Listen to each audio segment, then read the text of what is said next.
YouTube, what's going on? Good evening, happy Sunday, diecast fans. Don't have too much, but a couple things to cover here. I found two more of these. So check your Walmarts, these are hitting. I now have 4 on card and 1 loose. And from what I've heard, that's a really hard truck to find. But then again, if it's anything like the Jeeps or the Range Rovers, the Walmarts will be flooded with them about a year from now. Although the Jeeps seem to be, at least in my area, they're everywhere. And those are like 2 years old now. I also found another red one, which I heard this one was the hardest one to find too. So I don't know. I think the red one wasn't even showing up in cases initially. So anyways, hang on, I gotta check my... Okay, hold on, I got a text here from Champion DJK.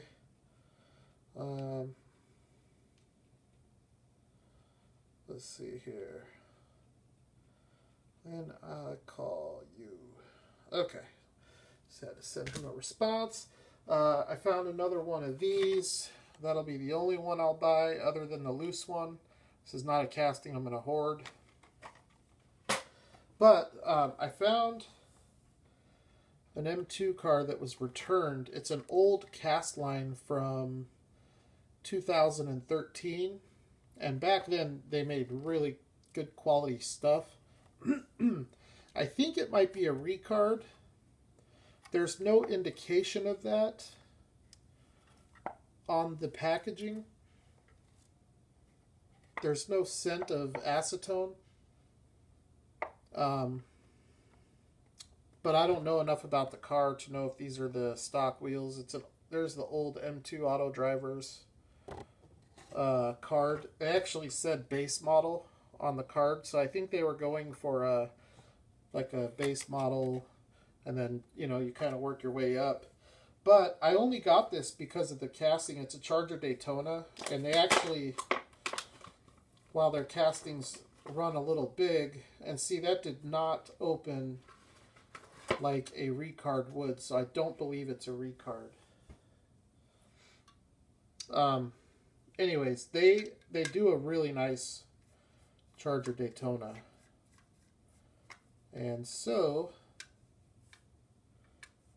we'll just take it out and take a look at it. I'm not going to buy a whole bunch of M2s unless it's the Auto Japan stuff, and there are a few other castings that I will grab, but ultimately not a brand I collect actively.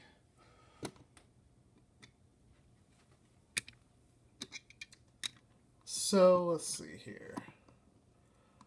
This cement is not even dry yet. I probably shouldn't do this. But really cool Charger Daytona. And like I said, they do a really good job with this tooling. It's crazy because M2, Greenlight, and Racing Champs all... it's hard to say who does the best Charger Daytona. They're all so nice. But look at this. Back in 2013, transparent lens tail lights. Look at the detail in that back end. They don't do that anymore on this casting. And this casting has been out a few times. It has a Goodyear decal on the rear window, which is mostly not there. Only part of the white part is there. You can see where the good was. I like the yellow and black. I don't like the tubbed back end or this big meaty slicks. I would prefer just regular tires, but I don't know. I like the tooling, and that's why I grabbed it. Like I said, it was a return. This one I don't think has an opening hood. It's definitely a separate piece, but I know on the Auto Drivers, typically they don't open. And it is a really nice roller, so that's good. The only other thing that I found, there is a fresh case of Racing Champions 2017 Series 3. So you have a 56 Ford Crown Vic, 68 Shelby GT 500. That one was actually there. 70 Chevelle SS, which actually that was there too. It's not a bad looking tooling. 1950 Chevy 3100 pickup, a 65 Ford F100 pickup, and a 68 Pontiac Firebird, which is, I think, an ugly casting. But the one that I picked up is the 1950 Chevy 3100.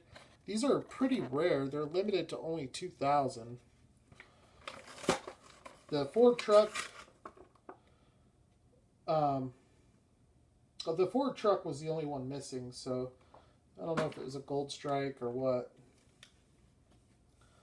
But this is actually a sick casting. I'm not big on Racing Champs. I do have a small assortment of them because there are some castings that I do like.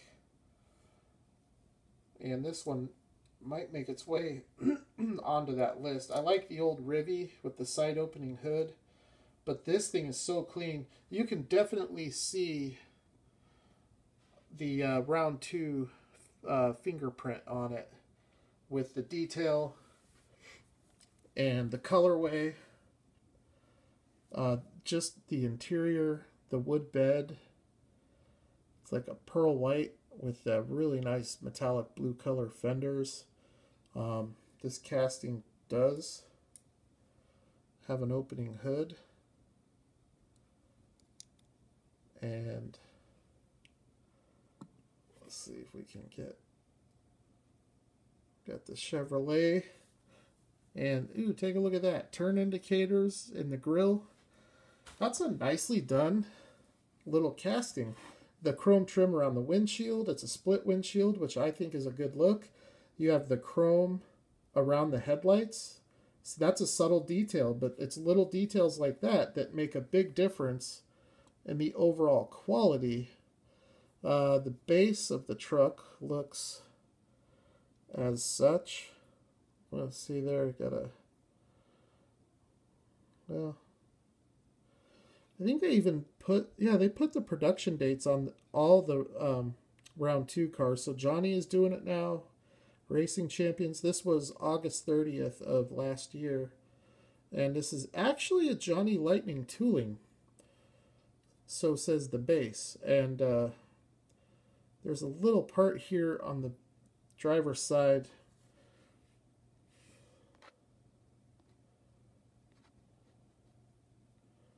On the driver's side of the bed there, you can see where there was some paint bleed. But not real bad. I like the truck. I mean, I have to say, that's a nice little truck. There's your back end detail, the Chevrolet tailgate, chrome bumper. And yes, that is an opening tailgate. So this might be actually one of my favorite Chevy trucks I have in my collection now.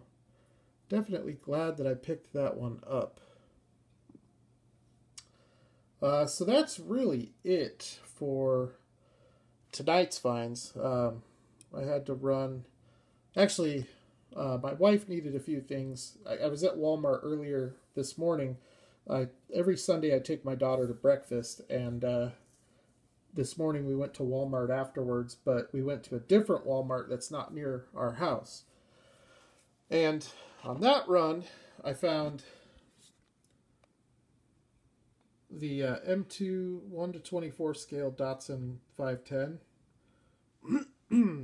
And I have the other 3. I did not have this one.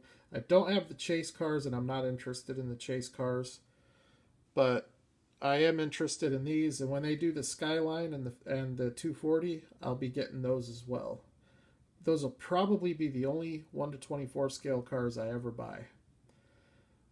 This was the last orange one they had. I will open this probably at some point to put it in the display case with the other 3. So that was there, and then there were 2 full sets of Auto Japan 2. I think this is 2. It might be 3. Auto Japan 1 was a Walmart exclusive. And then Auto Japan 2 had the light blue Bluebird and the silver and yellow skyline. So this might be Auto Japan 3. They don't really mark the packaging very well. They made a ton of these things, though. They're not rare by any stretch. It's probably the most they've made of any of them. 9,800. But they are nice. They are really nice cars.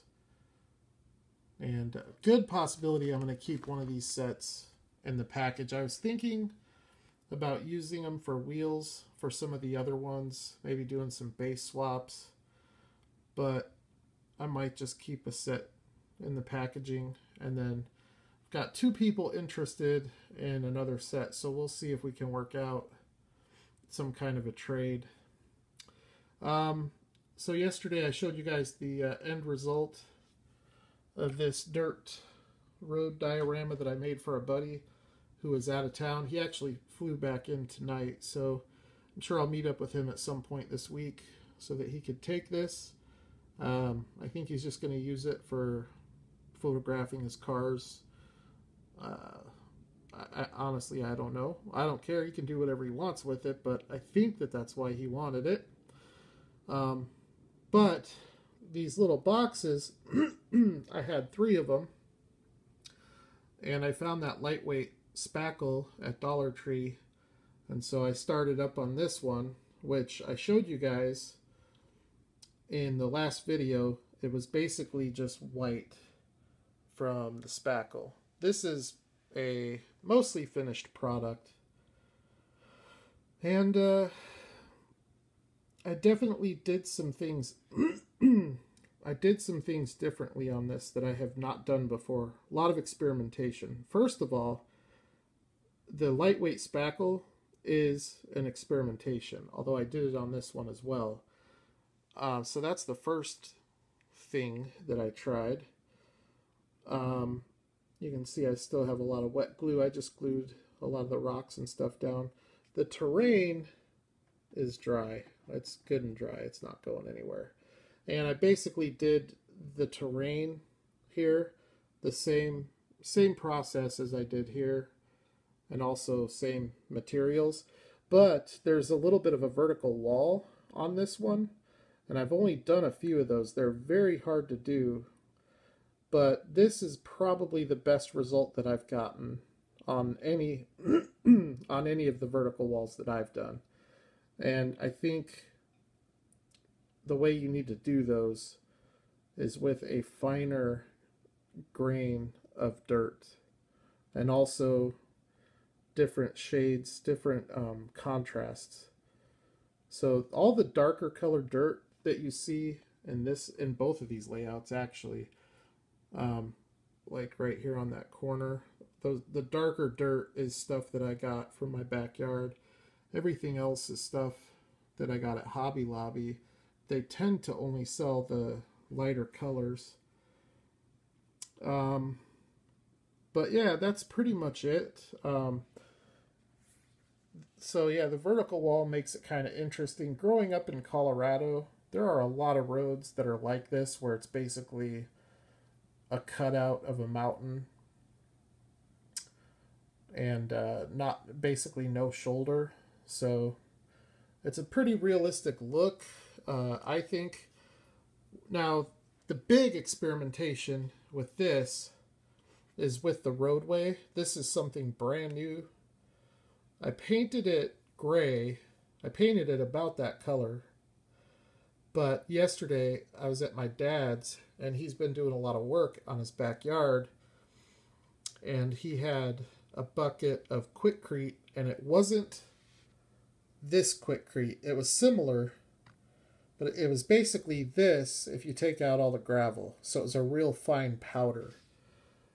And so when he showed it to me, I'm like, oh yeah, that would work perfect. That's exactly what I need. And then as I did it, I realized you cannot, first of all, there's not a lot of work time. Not a lot of working time with it. And second, it's not nearly as easy to apply as you would think. As you can see, there are some flaws. I'm okay with them though, because there's no such thing as a perfect road. And so I think all the flaws actually give it a more realistic look. But it's still wet. It's still not completely dry. It's a good method, I think, for doing roads.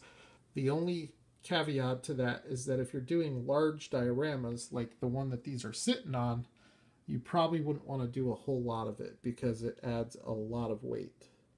But on a little diorama like this, using lightweight plaster, I think this has a really good weight to it. It's not real heavy, but it's not real light. This one here is super light because everything on it's pretty lightweight except for the dirt and sand. So anyways, I went to Walmart tonight to get a white paint pen and a yellow paint pen.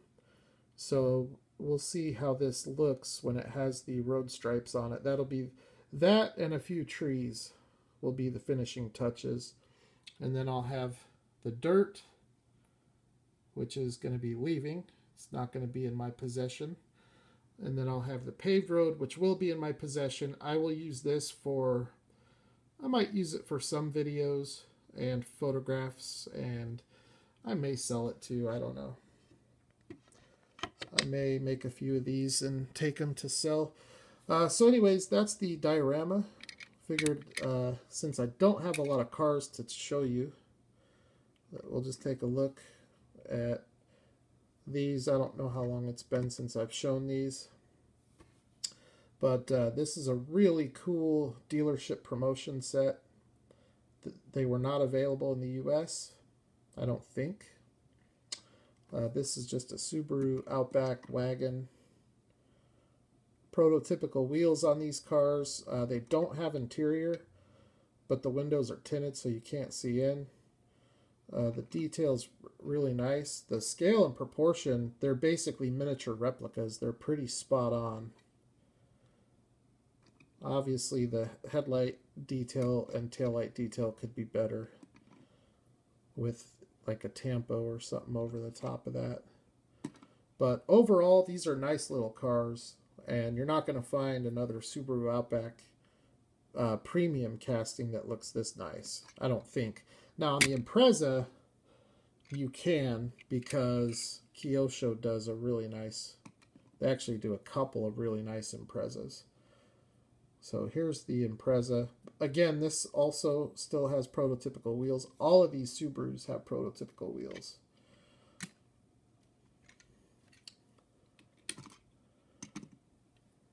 Pretty sharp looking little car.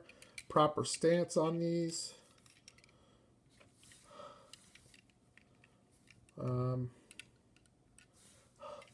I think my favorite of this bunch, I mean, I like that Outback wagon a lot.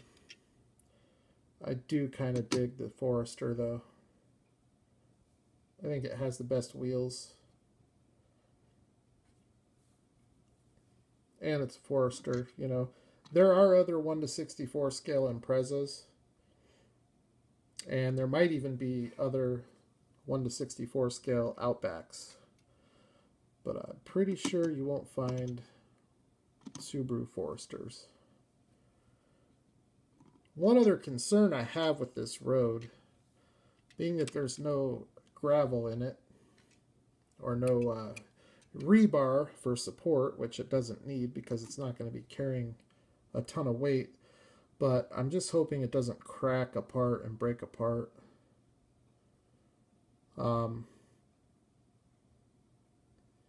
That's really my only concern with it. But yeah, where's your Subaru Legacy? Really nice car. A really proper color. Silver is just a great color for cars of this size. And then the last one is the Crosstrek, which has interesting wheels. But if you've ever seen one of these are prototypical wheels. That's what's awesome about these cars, is they're all in OEM factory colors with OEM factory stock wheels. So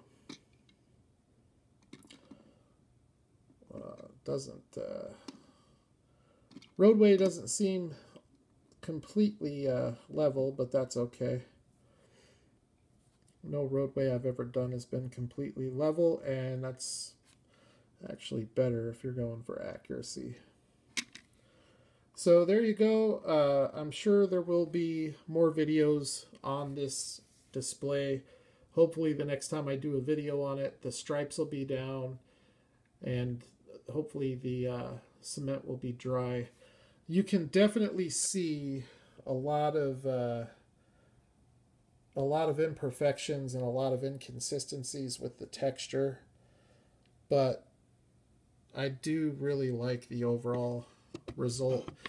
And it's my first time doing it, so next time I'll have a better idea of what to expect. I think next time I will use more water to get more of a goopy cement mixture, because it's easier to, the application process is easier.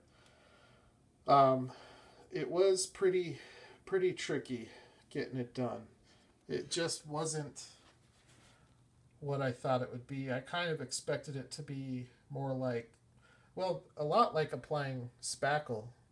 Applying the spackle to the base is a lot like frosting a cake, and that's kind of what I thought it would be. Well, I was definitely wrong. It's nothing like that. So, anyways, that's your guys' video. You all have a good week. Don't work too hard.